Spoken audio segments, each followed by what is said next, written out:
हर हर महादेव। दोस्तों, कैसे हैं आप लोग। बनारस के एक और नए सफ़र में आप सबका स्वागत करता हूं। बनारस से 15 किलोमीटर दूर घाटों के सिराने मां गंगा से जुड़ा एक और शहर रामनगर, जहां है बनारस के राजा काशी नरेश बलवंत सिंह का शाही महल।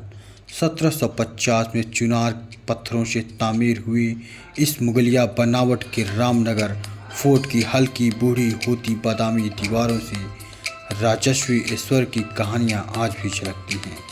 यहीं से शुरू होता है आज का सफ़र।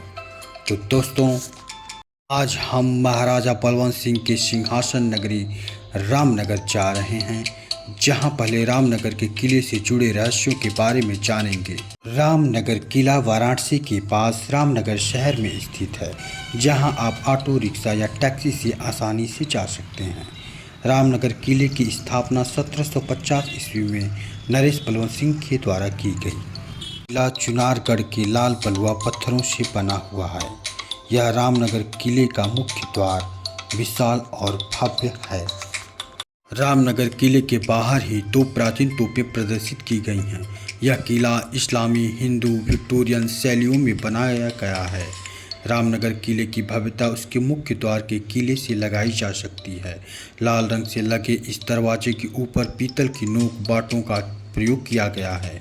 यह मुख्य द्वार काफ़ी बड़ा है। किले के मुख्य द्वार के अंदर आते ही हमें किले का एक विशाल प्रांगण देखने को मिलता है। प्रांगण के चारों ओर कई भवन दिखाई देते हैं। प्राचीन समय में अलग अलग किले हुआ करते थे। प्रांगण में ही एक टिकट घर भी है। यहाँ 80 रुपये का एक टिकट लेकर किले के अंदर प्रवेश दिया जाता है। 80 रुपये के टिकट लेने के बाद किले में स्थित म्यूजियम में हम प्रवेश करते हैं, जहाँ पर फ़ोटो लेना, वीडियो शूट करना सख्त मना है। म्यूजियम के अंदर बहुत सारी प्राचीन वस्तुएं रखी गई हैं, जहाँ पर मूर्ति 19वीं-20वीं शताब्दी के 7 से 8 सिलेंडर की सन 1927 की गाड़ियाँ रखी गई हैं। जापानी, अमेरिकी बंदूकें, पालकी तोप, चांदी के सिंहासन, कई ऐसी चीज़ें हैं जो अंग्रेज़ों महाराजाओं की याद दिलाते हैं। म्यूजियम से निकलने के बाद किले के दूसरे भाग में हम प्रवेश करते हैं, जहां एक और विशाल प्रवेश द्वार दिखाई पड़ता है। किले के इस भाग में भी एक विशाल प्रांगण है। दोस्तों, प्रांगण के चारों ओर कई भवन मिलते हैं, जहां रंग महल, रानी महल, राजभवन, नित्यायन, सेवा सदन हुआ करते थे। रंग महल जहां सुबह के समय राजा विश्राम किया करते थे। राजभवन वह स्थान हुआ करता था जहां राजा निवास किया करते थे, लेकिन यहां अब आर्मी बेस कैंप है, क्योंकि यहां राज भवन में ऐसा तहखाना है जहां राजाओं का खजाना भरा पड़ा है, और इस तहखाने को खोलने की इजाज़त अभी सरकार ने नहीं दी है। इस कारण यह अभी बंद पड़ा हुआ है। दोस्तों, यहाँ कई प्राचीन कारागार भी हैं, जहाँ खतरनाक बागी कैदियों को रखा जाता था। कहा जाता है इस कारागार घर के पीछे फांसी घर भी है, जहाँ बागी कैदियों को फांसी पर लटका दिया जाता था। इसी कारागार के सामने कई प्राचीन तोपें भी हैं, जो युद्ध के समय काफ़ी तबाही मचाया करती थी। दोस्तों, इसके बाद किले का पश्चिमी भाग आता है, जहाँ से घाट जाने का रास्ता, ये पतला सकरा गुफा नुमा रास्ता किले के पिछले भाग की ओर जाता है, जहाँ प्रायः अंधेरा रहता है। इस गुफा नुमा रास्ते की खास बात यह है कि ये गंगा घाट चला जाता है। कहा जाता है ये रास्ता खासकर रानियों के लिए बनवाया गया था, जो गंगा स्नान करने प्रतिदिन जाया करती थीं। किला लगभग 100 एकड़ में फैला था, जहां कई और भी गुप्त रास्ते हैं जो अब पूरी तरह बंद हैं। जहां इसी कारणवश किले में 5 बजे के बाद प्रवेश बंद कर दिया जाता है। दोस्तों, जैसा कि आप लोग देख रहे हैं, ये घाट पे जाता हुआ रास्ता, ये दरवाज़ा बंद है, और मैं आपको बाहर से भी इस दरवाजे को दिखाऊंगा।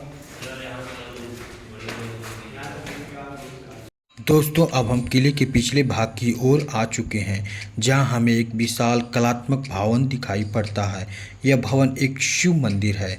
यहाँ शिव की प्रतिमा स्थापित है, सुंदर मनोरम, जिसकी कलाकृतियां अत्यंत आकर्षक हैं। इस द्वार से रानी गंगा स्नान करने आया करती थीं, और प्रायः किले की जलपूर्ति गंगा घाट से ही की जाती थी। इस किले में एक और शिव मंदिर है, जिसे व्यास मंदिर कहा जाता है, जिससे एक अलग कथा जुड़ी हुई है। कहा जाता है। दोस्तों, पौराणिक कथाओं के अनुसार कहा जाता है कि महाभारत के रचयिता व्यास जी को काशी नगरी में दान दक्षिणा न मिलने पर उन्होंने पूरे काशीवासियों को श्राप देने का निश्चय किया। तभी दंपति रूप में भगवान शिव माता पार्वती ने उन्हें भरपूर दान दिया और वो प्रसन्न हो गए और वो श्राप देना भूल गए। तभी शिव जी ने उन्हें काशी में आने से निषेध कर दिया। उसके बाद उसके समाधान हेतु व्यास जी ने गंगा तट के दूसरी ओर अपना आवास स्थापित किया और यहीं रामनगर में व्यास मंदिर प्रसिद्ध है। कहा जाता है काशी यात्रा के बाद व्यास मंदिर आने से यात्राएं पूर्ण हो जाती हैं। रामनगर के इस किले का सही देखरेख न होने के कारण अब थोड़ा खंडहर सा हो गया है। वर्तमान में किले के राजा अनंत सिंह हैं, जिन्हें वाराणसी के महाराज के रूप में जाना जाता है। हालांकि 1971 ईस्वी में शाही उपाधि को समाप्त कर दिया गया था। दोस्तों, रामनगर किला अपने 1 महीने चलने वाली रामलीला के लिए जाना जाता है। दोस्तों, काशी यात्रा के दौरान राम जी एक बार रामनगर आए थे। उन्हीं के नाम पर रामनगर का नाम रामनगर पड़ा। किले से 1 किलोमीटर की दूरी पर स्थित ये रामलीला मैदान, जहां पर हर वर्ष बड़े धूमधाम से 1 महीने चलने वाला रामलीला का आयोजन इसी मैदान पर किया जाता है।